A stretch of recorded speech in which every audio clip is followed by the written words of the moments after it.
Hello friends, welcome to Nix kitchen. இன்னைக்கு நம்ம கிச்சனில் பிரெட் புட்டிங் எப்படி செய்யறதுன்னு தான் பார்க்க போகிறோம். ஃபஸ்ட்டு அதுக்கு தேவையான பொருட்கள் பார்த்துடலாம். நான் இங்கே பிரெட்டு ஒரு 8 ஸ்லைஸ் எடுத்து வச்சுருக்கேன்.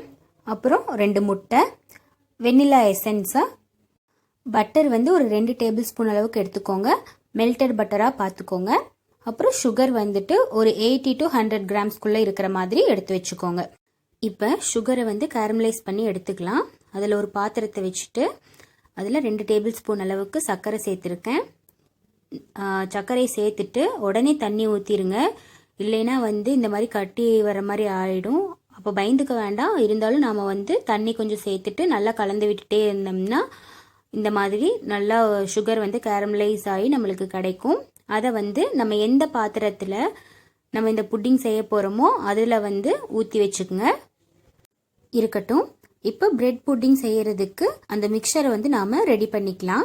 இப்போ இந்த பிரெட் ஸ்லைஸை எடுத்துக்கிட்டு அந்த சைட்ஸ் எல்லாத்தையுமே நாம் கட் பண்ணி இந்த மாதிரி பீசஸ் போட்டுட்டு அதை ஒரு மிக்சி ஜாரில் மாற்றி நல்லா கிரைண்ட் பண்ணி எடுத்து வச்சுக்கலாம். இப்போ ஒரு பவுல் எடுத்துட்டு அதில் ஒரு 2 டேபிள் ஸ்பூன் அளவுக்கு பட்டர் சேர்த்துக்கோங்க. அப்புறம் 2 முட்டை அதில் உடைச்சி சேர்த்துக்கலாம். அப்புறம் கொஞ்சமாக வெண்ணிலா எசன்ஸு, அடுத்தது நம்ம எடுத்து வச்சிருக்கிற சர்க்கரை அதையும் இதில் சேர்த்துட்டு நல்லா ஒரு முறை விஸ்க் வச்சு பீட் பண்ணிக்கலாம்.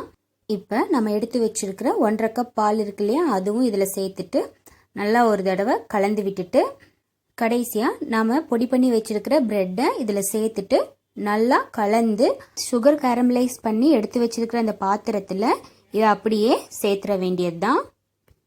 இந்த பாத்திரத்தை ஒரு அலுமினியம் ஃபாயிலால் நல்லா கவர் பண்ணிவிட்டு மேலே கொஞ்சம் குட்டி குட்டியாக அந்த ஓட்டை மாதிரி பண்ணி வச்சுக்கோங்க. இருக்கட்டும். இப்போது குக்கரை அடுப்பில் வச்சுட்டு உள்ளுக்குள்ளே ஒரு ஸ்டாண்ட் மாதிரி போட்டு வச்சுக்கோங்க.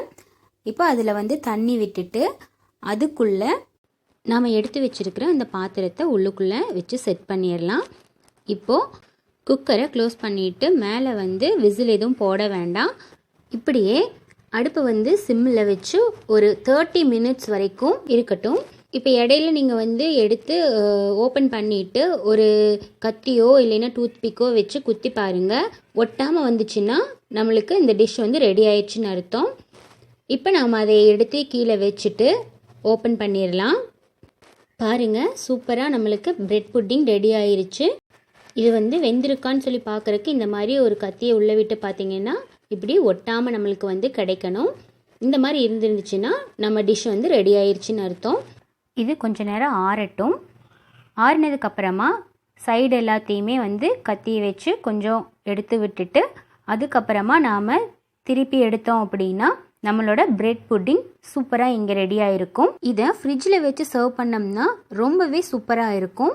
அவ்வளோதான் ஃப்ரெண்ட்ஸ், ரொம்பவே சூப்பரான பிரெட் புட்டிங் நம்மளுக்கு இங்கே கிடச்சிருச்சு. பாருங்கள், இப்போ இதை நான் கட் பண்ணி காட்டுறேன்.